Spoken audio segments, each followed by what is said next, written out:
Good morning and welcome to the National Newspaper Publishers Association's Let It Be Known.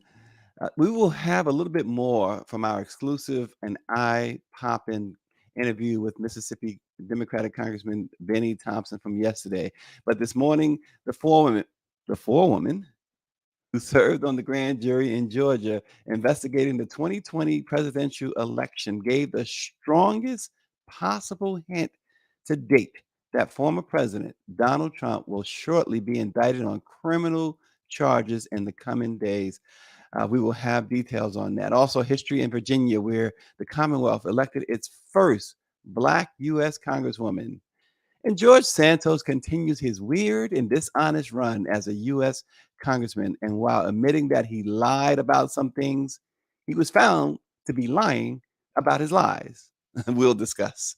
But first, an Arizona City Council has scheduled a vote next month to replace park and road names that have century-old ties to the KKK. What took them so long? We discussed with Dr. Ron Daniels, the president of the Institute of the Black World 21st Century, and Melanie Campbell, the convener of the Black Women's Roundtable and president and CEO of the National Coalition on Black Civic Participation.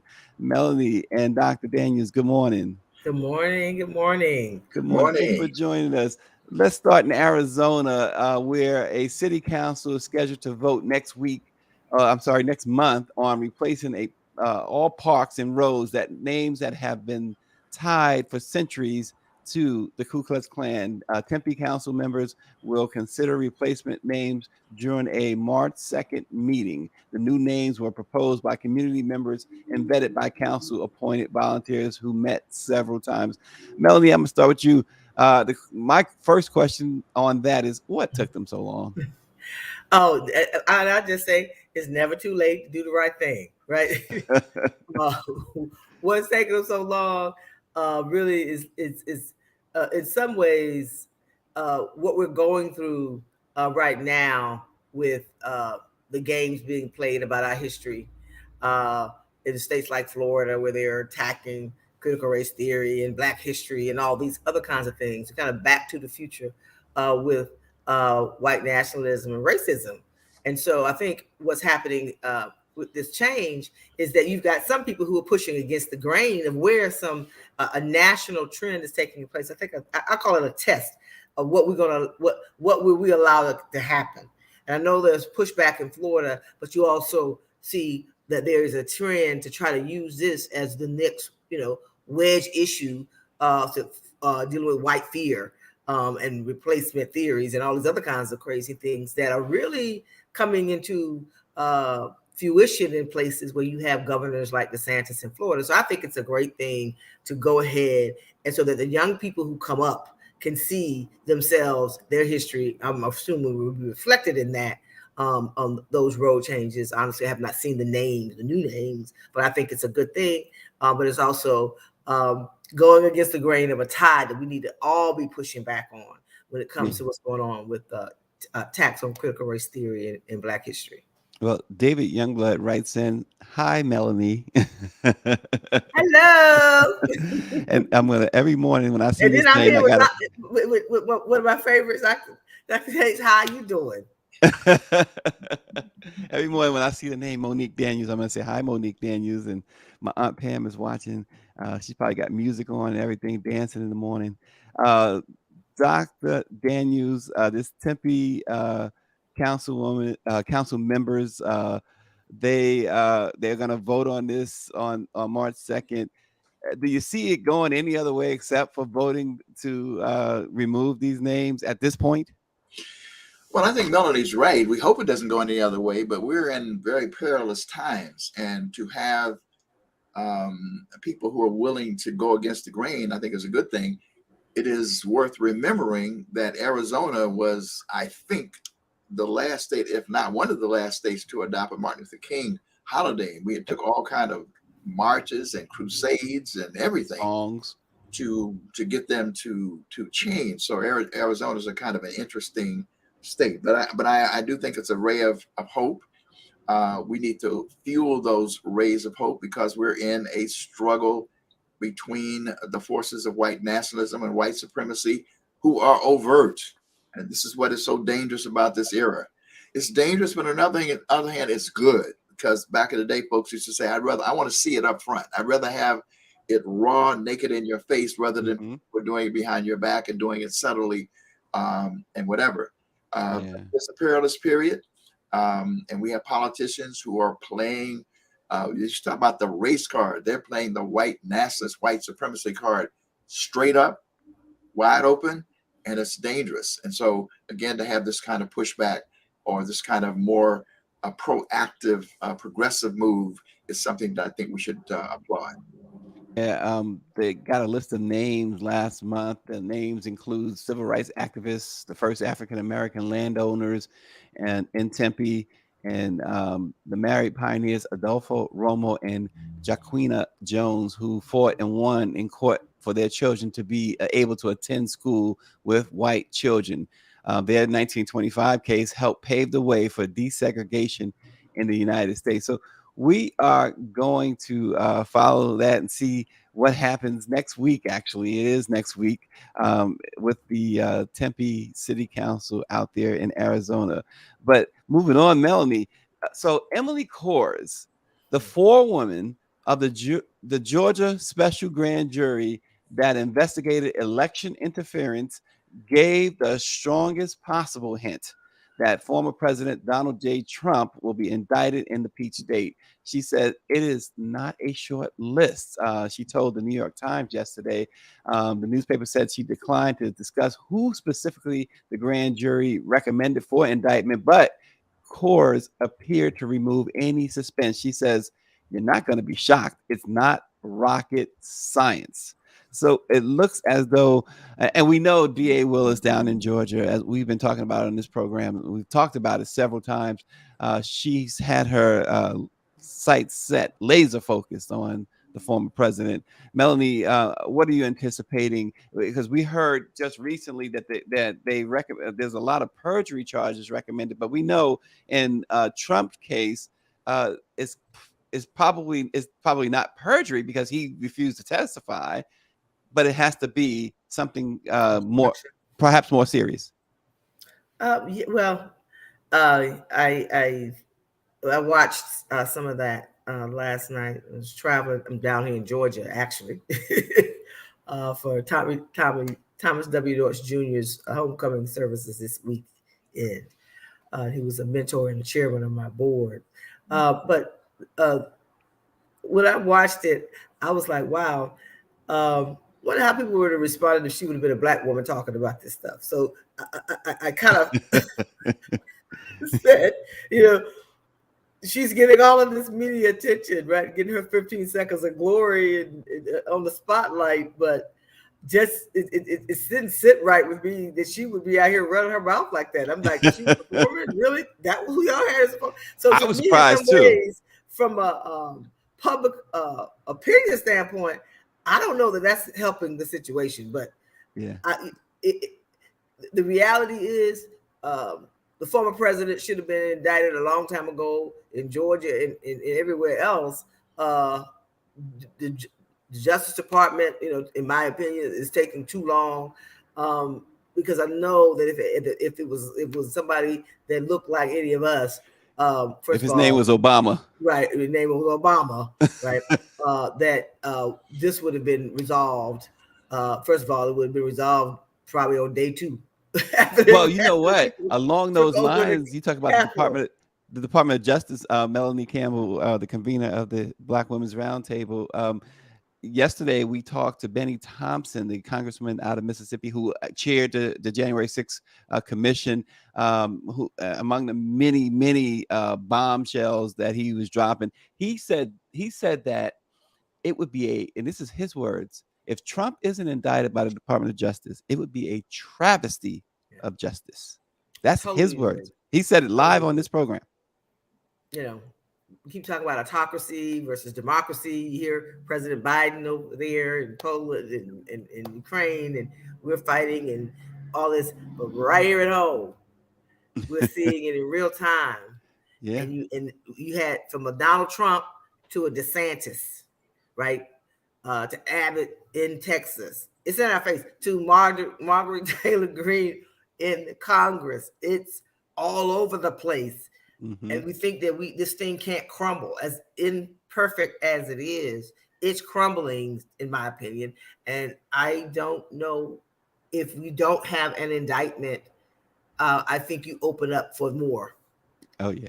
Oh yeah. And so, and Dr. Daniels, what do you say to folks? And there's many of them, of course, on the right, especially, who are saying that if Trump is indicted criminally, which he's facing criminal indictments not only in Georgia but New York, and certainly, as we said, Bennie Thompson, who helped gather a mountain of evidence, and he said that himself yesterday, a mountain of evidence against the former president, which was turned over to DOJ. If he's indicted, what do you say to the people who say, "Oh, it's going to cause more problems in this country if he's indicted"? Well, first of all, I got to get a little piece of this. Tat it. She was out there going tat it. I got to get a little piece of that. And I think that the righteous irony of Bennie Thompson, I think he's a son of a sharecropper, who is the black man, who is now head of the committee that's actually investigating January 6th. And then in Georgia, you have a black woman, who is the person who is in fact bringing these charges and investigating. There's a certain righteous irony about that. There's a certain vindication of this long black freedom struggle that we've been embarking on. As Jesse Jackson would say, that keeps hope alive. I think we can't be concerned with the notion of, in fact, to be honest about it, I was kind of the woman out there running her mouth. I said, the way in which these MAGA mad minions function, they'll come after her. Mhm. I mean, these people, they have, as happened with Speaker Pelosi's husband, Paul, to Mhm. demonstrate, they will kill you. They will fight you. This is what really makes this dangerous. These people are hell bent on keeping America as a white man's land, period. Well, along those lines, and I encourage, if anybody did not see our discussion with Congressman Bennie Thompson, the chair of the January 6th Commission, yesterday, go back, the Let It Be Known YouTube page, and check it out. But again, Bennie Thompson, to your point, Dr. Daniels, anybody who came to testify, he said many of them, they had to make sure, and the members of themselves, himself included, they had a detail to and from the airport, the members to their homes, and until they got back to Washington. And he also said some of the witnesses, had to move them out of their apartments to an undisclosed location. Yes. They were so concerned about, and remain concerned about, security because it involves the former president. So, again, to your point, what you're saying is total fact. Yeah, It's and total this is fact. why we're in a dangerous moment. I reminisce back in the day, we used to say as young revolutionaries, radicals, or whatever we were, that this system, the dying throes of white supremacy will be dangerous, right? And we meant that, but and there were things that happened then, but it is coming to be the reality. And so it is, he is right. It's a travesty if Trump is not indicted. He's been the Teflon Don, and I don't mean Gotti. He's been every time, it's like you couldn't touch him. He's always evading and whatnot. Well, I But always say that they have to do what they did with Gotti. If you remember and I don't know how they got away with it. They sat a jury, and then before the closing arguments, or just after the closing arguments, they switched the juries.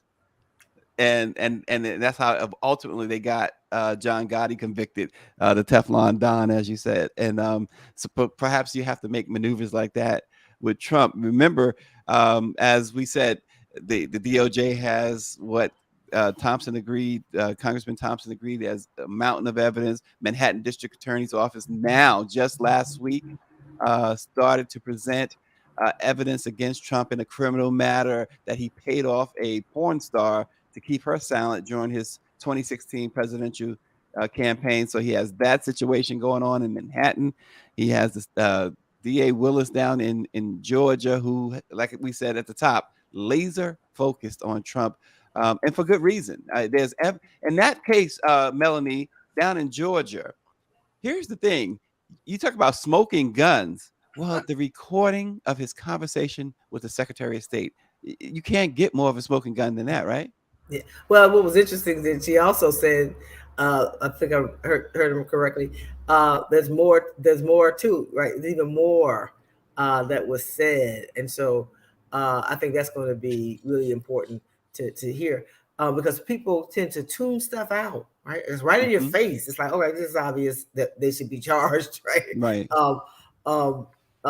But I also, what's interesting to me is uh, the fact that I think that there may be others, because he didn't, he did some very overt, blatantly right in our face things that we've heard. Yes, but there are others too, and Mhm. and the key is that if you don't show folks going to jail, what are we doing? What is it? Where is Yeah. this country Where is headed? it It's going? not in a good place, and especially not a good place for Black people, um, because the whole idea of attacking our voting rights, attacking even women's rights, all these things all lead to there being this idea that in order to keep white men here and everybody else a step 3, 4 steps below, anything goes. So there's no policy differences. There's no any of that, and so the idea that we have a Congress that's a kangaroo court now, at least on the House side, Mhm. um, is really also deteriorating what it means to have a functioning governmental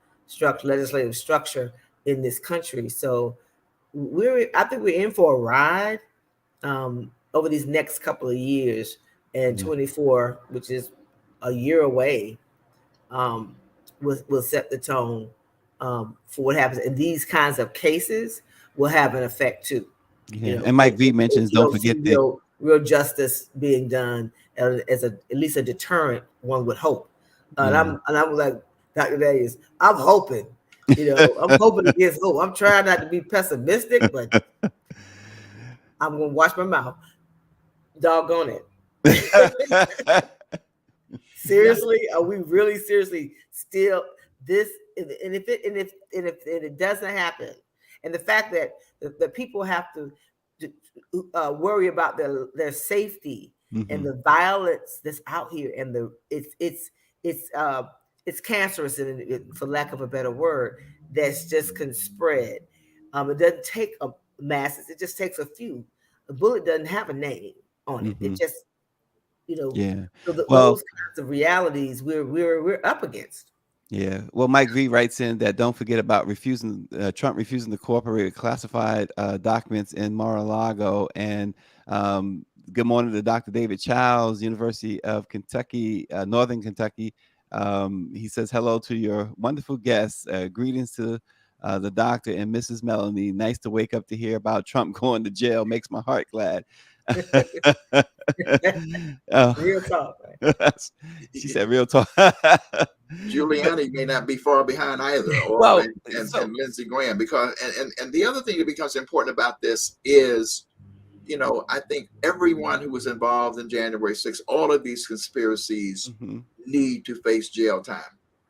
But it would also be a violation of justice. It would be an aberration. It would be a disgrace if the people who were in command escaped.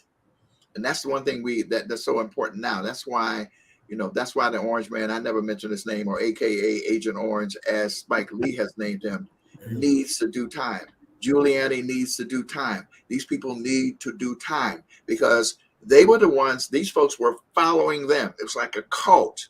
Yeah. But the cult leaders need to go to jail. They need to be behind bars. And as you said before, I can't imagine anything clearer than that phone call.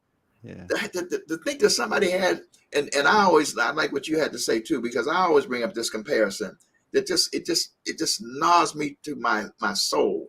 The idea that Obama could, if he touched any of this, could you imagine President Obama making a call like that? I mean, he would have went to jail immediately. I mean, they let's would have hope he doesn't have any classified documents in his basement. I mean, it's just that this became out in the open like this. Yeah. in a way that we never ever would have imagined could happen again, because it was once that way. It's what makes it so entirely dangerous that you still have, even now, as he's taking these wounds and these licks, and he's supposed to be on the decline, there's still 30%, a solid 30% of the population in this country who will follow, a megalomaniac like this. Well, he That's got dangerous. 75 million votes in the last election, the second most That's all dangerous. time. That's Um, dangerous. you call him Agent Orange, or Spike Lee calls him Agent Orange. You call him the Orange Man, and David Youngblood calls him Individual One. Barrington Salmon calls him Orange Jesus, and uh, Austin Cooper writes in that Trump in jail, it should be a federal holiday. So how about She that? called it a jubilee. Uh, Jubilee justice. Glory. well, Melanie Campbell, Democrat Jennifer McClellan has made history as the first Black woman elected to represent Virginia in Congress. The projection was made by NBC News first yesterday. McClellan is a state senator who defeated Republican Leon Benjamin in Tuesday's special election in the 4th congressional district. She will fill the seat of the late Democrat Rep Donald McEachin. McEachin, of course, died of cancer shortly after he won re-election. And what's interesting, and I did not know this, and so once again, because I have the best producer you could have, the first Black congressman came from that same district, and that was John Mercer Langston in 1890. So, and they hadn't had one since. So, Melanie, but the real thing is to congratulate the new congresswoman out of Virginia's 4th district, Jennifer McClellan. You probably could say her last name better than I do, Melanie. I think it's McClellan. McClellan. Hey, this is part of that ray of hope, right? In the midst of all the madness, you get a ray of hope, right? Another Congressional Black Caucus member from a state that has the history that you just mentioned, right? Mm-hmm. And so I think that's a plus that there are, because that district, is not a majority all Black district. You had to get a multiracial coalition for her to win. And so I think that is one of those things that says, we in the midst of the madness, we can still rise, and we still can move forward in this country. So I think that from as a Black woman, as a Black person, I think I was excited about hearing that last night, and saying, okay, in the midst of all the madness I'm looking at on this airplane, listening to this crazy news, there's a ray of hope, a ray of sunshine. So. Well, it turns out, according to Power 96, who writes in from YouTube, that Leon Benjamin is Herschel Walker's cousin. That is really interesting. But Dr. Daniels, it seems like Virginia has had some interesting elections the last couple of cycles here. Well, Virginia is an interesting state, because it's a state that is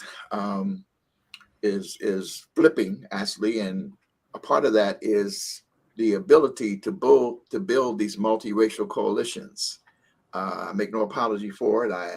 I was executive director of the Rainbow Coalition under Reverend Jesse Lewis Jackson, who was prophetic in understanding how these rainbow alliances, these rainbow coalitions are the future, really. And that's what this country, by the way, that's what the white nationalists are fearful of. They're fearful of the browning of America. They had this whole notion of some kind of homogenized white Anglo-Saxon Protestant past, and they want to have a certain orthodoxy of the parents of people's behavior and all of this madness.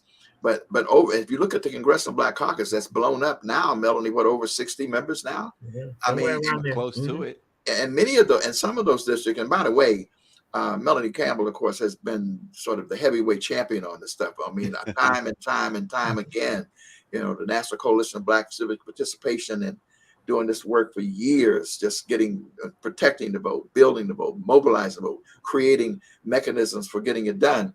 But many of these districts, you're finding that they're not predominantly black districts, but there are progressives, coalitions that are coming together to elect folk. And when you put that together with our, Latino and Asian South Pacific Islander and other, that is the promise. And that's why we got to continue to double down on the vote. That's why what Melanie and others have done to try to fight back against voter suppression. And by the way, did the right thing, because I kept saying we ain't letting nobody turn us around. You put the voting booth in the desert, we coming. That's right. It's a revolutionary struggle. You can put the barriers there, and that doesn't mean. And then it was interesting how they came back and said, "You see, they voted anyway," as if it's like lay down. Yeah, they tried to lay it down and said, "Oh, you see, they didn't have a problem voting." No, we shouldn't have those barriers, and more people would have voted had it not been for those barriers. So so we're being vindicated, and places like Virginia are key states that are turning. Georgia's turning.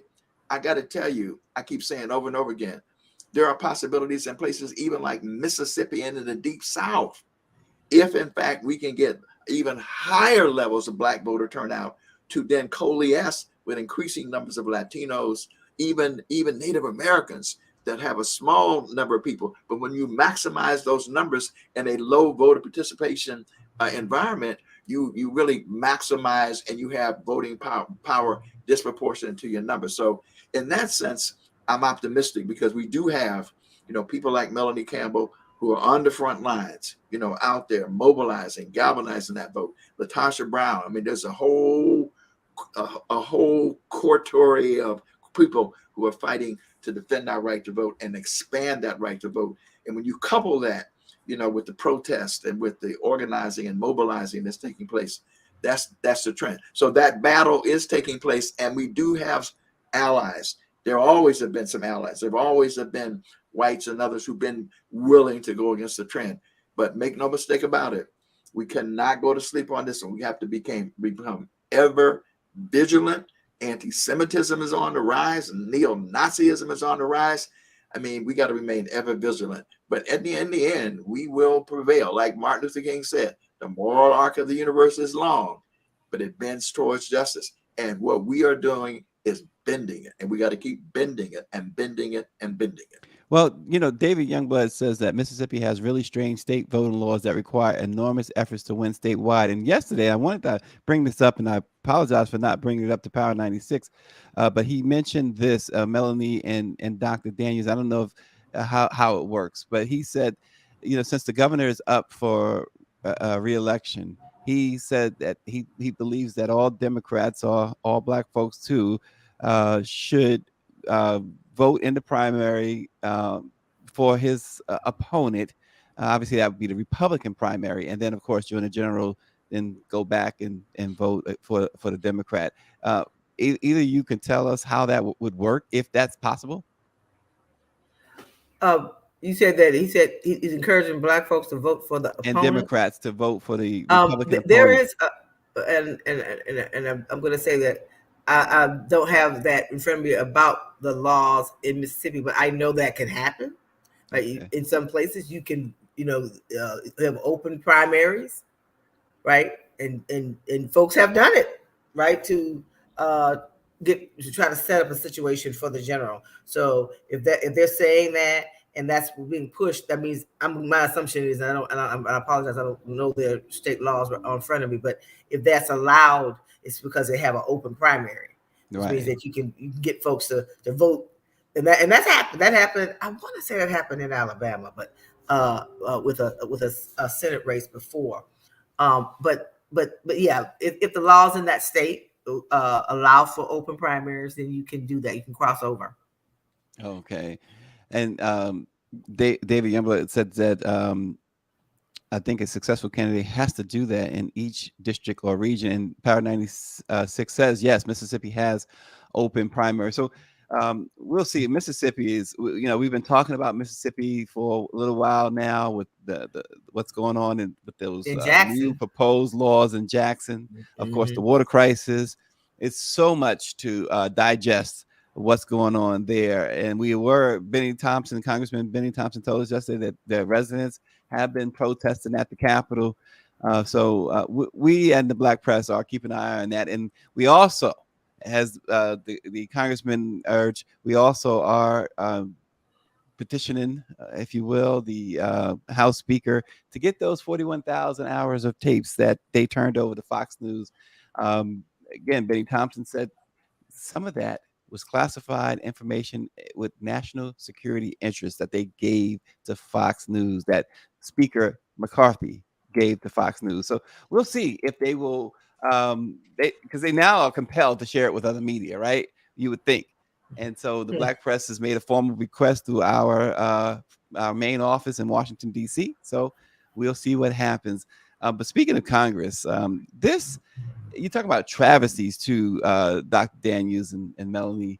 Representative George Santos of New York admitted to being a terrible, quote unquote, terrible liar in an interview this week, while also continuing to push dubious claims about his mother's having been in the Twin Towers on 9/11 and his, quote, Jewish ancestry. He spoke with Piers Morgan, who talked to Santos about how he thought he could get away with the numerous fabrications on his resume, including claims that he graduated from a college that he never even attended. Santos said he didn't think he'd ever be found out because, quote, I ran in 2020 for the same exact seat for Congress and I got away with it, he said. The 40-minute discussion, it was incredible. Questions about Santos's biography, of course, we know have been front and center since he was investigated last year and showed that much of his background was manufactured. This guy he says, I've been a terrible liar, but he said this wasn't about tricking people. This was about being accepted by the party here locally.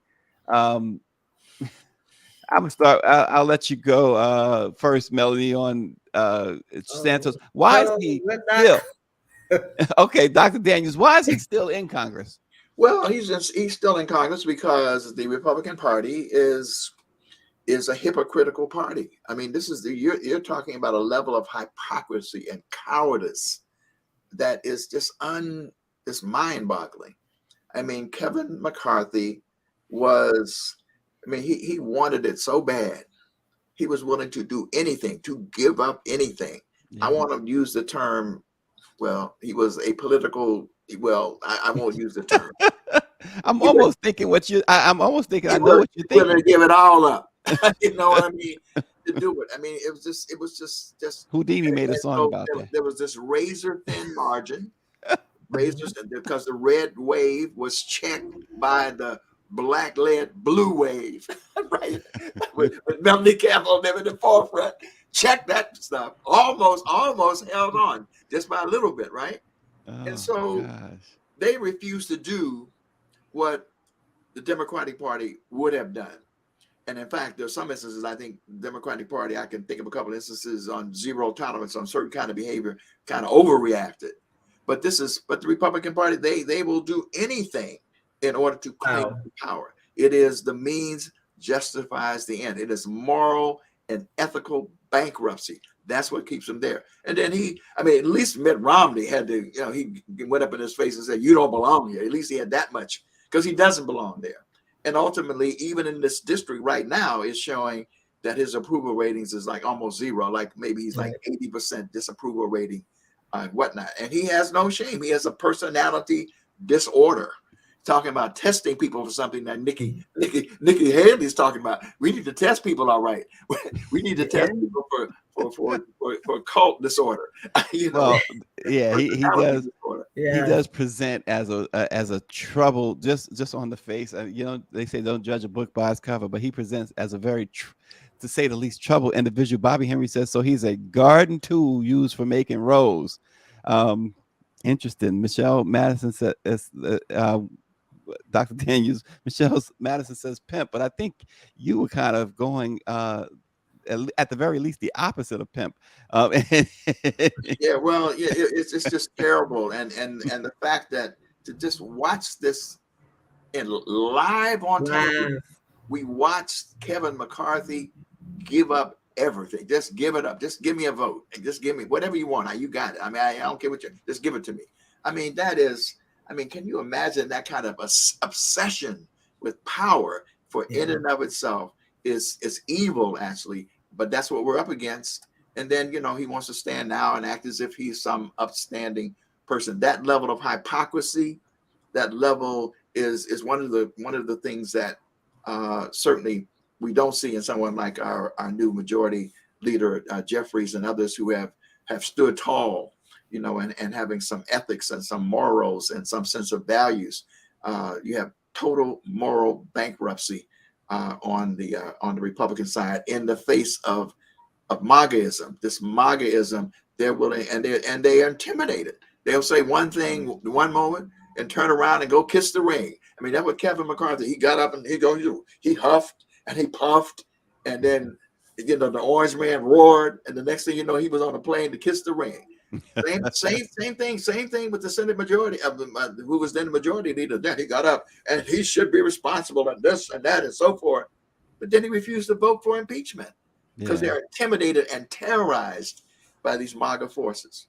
Well, here's some of the things with Santos. He told Piers Morgan that he never claimed to be Jewish and that he claimed to be Jewish at a party as a party favor.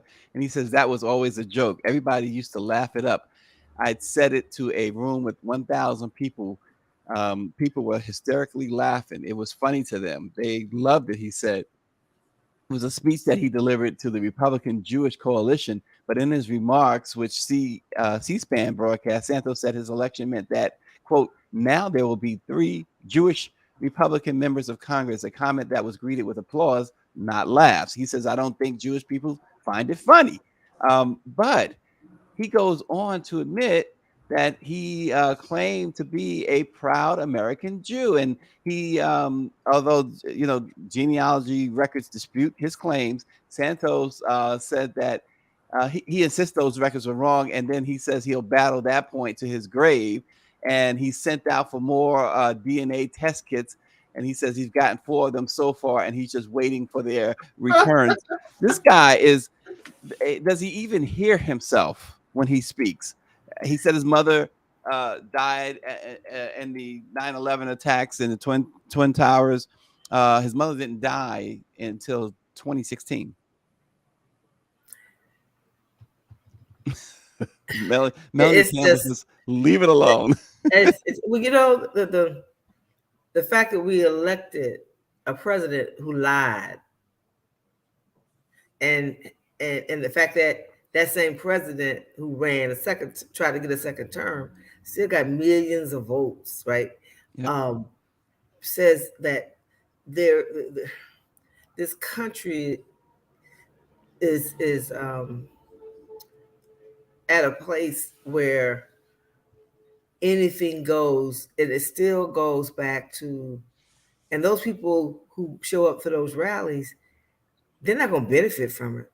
But they think that benefiting their whiteness is what matters, and that whoever is speaking to that, they got them all hook, line, and sinker. Mm-hmm. And so that is because that happened in 2016. In this modern day time, we're living through that, and it's just and people say, well, it can happen. It happened in 2016. Anything can happen. And so some of the things that we're seeing prior to 2016 would never have ever happened. The fact that the Congressman from New York is still in office, although the people of New York who want him out, including my understanding, the Republican Party itself, that you now in Congress have somebody still letting that person walk around. And we know there's a whole lot of mental health issues going on up there. And and these are the people who are in control of committees, who are in control of that speaker. And there's a lot that rise, and these decisions or lack of good decisions that are going to be made means that it's affecting people's daily life. So as hard as it is, and I would rather not be talking about it, we got to make sure that we don't let our people fall asleep on it, right? And our allies, as Dr. that has talked about that we have to really push against this grain, because what is it? Marjorie Taylor Greene said, if you move from a blue state to a red state, then you should be able to vote for 5 years. I mean, just like it's just so full of stuff that you just go, oh my God, I can't listen to that. Well, we have to, we have to, because there are people who are following that, and so being able to find a way through the noise to push back against that, from the ballot box to the streets, right? Yeah. We have to do that, and of course continue to find ways to find those rays of hope, so that our young people don't lose hope that this thing even matters, and that they won't, because young people have helped push back against a lot of this, right? Because they've been turning out to vote, and so we have to make sure that we use this election season that we're in, and use every opportunity from a local level, and especially on a state level, because states' rights is what's being taken. That's where we are. When you can have Mississippi talking about they're going to just take all control over the city of Jackson, so they can control really all those billions of dollars that's coming down there for the infrastructure bills, because that's also about money, and that power is also tied to resources and who gets those resources. So that's the other part of it too. Yeah. And so yesterday, again, we spoke with Congressman Bennie Thompson. And among the things we spoke about was the crisis in Jackson, was the water crisis, but we also spoke about those bills that are coming for Jackson, to take over Jackson, the 83% Black city there. And he did say, among the many items that he revealed for the first time, they have had some quote unquote soft conversations with the Department of Justice in case that bill does get signed into law, in which it allows for a separate, really, a justice system for Blacks and whites there in Jackson. They are prepared to move forward with some lawsuits as well. So much, Dr. Daniels, that's going on there. We certainly, and he said he said Jim Crow 2.0. The congressman said it was Jim Crow 2.0. And last week we had the mayor on from Jackson, and he pretty much said the same thing. He said it was an apartheid move, and he was at a congressional hearing in which he called out the Republicans in the state legislature, and he said, you guys, the only thing you're missing is your hoods. So they are being very blunt. The mayor of Jackson and Congressman Bennie Thompson being very blunt about this. But I thought it was very interesting that he did acknowledge that they are already having some sort of discussions with the Department of Justice. Dr. Daniels, this is a serious situation down in Mississippi. Yeah, it is. But you see, here's the difference. These folks don't care. I mean, they don't care, and it's about money and resources. And the other thing is, these are teachable moments for us. And I think, in a way, there was a discussion, about the mother whose child was being taught, that we were talking about online, and about history, and that which was told that there was no African history; they were slaves, and what to do about that. We have got to redouble our efforts to work with organizations like Melody and whatever, to create a culture of civic education in our communities. And I go back to the fact that, there was an election in which we were trying to debate, I think it was 2016, and folks were talking about Agent Orange versus, Hillary Clinton, and people were, I can't vote for her, and this and that. And I said, I don't care. The Supreme Court, the judiciary in and of itself, by itself, that one thing was worth voting for Hillary Clinton. Because the issue becomes, you can go to court, but you're now going to an increasingly hostile court. Right. So we got Latanji Jackson Brown, or Brown Jackson. I sometimes just get it mixed up. It's great, first African-American woman, but she's now in a 6-3 minority. And throughout, and of course, Biden has been doing a pretty good job of trying to reverse some of that. But what we're facing is a judiciary that is a white nationalist judiciary. Some of these people what Trump put up, I mean, the National Bar Association laughed at them and said, "What kind of people are you putting up?" They put people who some of them hadn't even tried a case, Yeah. who are now federal judges, right? So I'm just saying that we have to be vigilant. We have to be clear, because you can take it to court. The question is, can you win? And with a hostile judiciary, sometimes that's a problem. So we have to be on it at all, but we have to still fight. We have to still raise the case. We have to still file the lawsuits, but we got to couple that with street heat. We got to couple that with economic sanctions, because in some instances, by the way, economic sanctions will do more than anything else.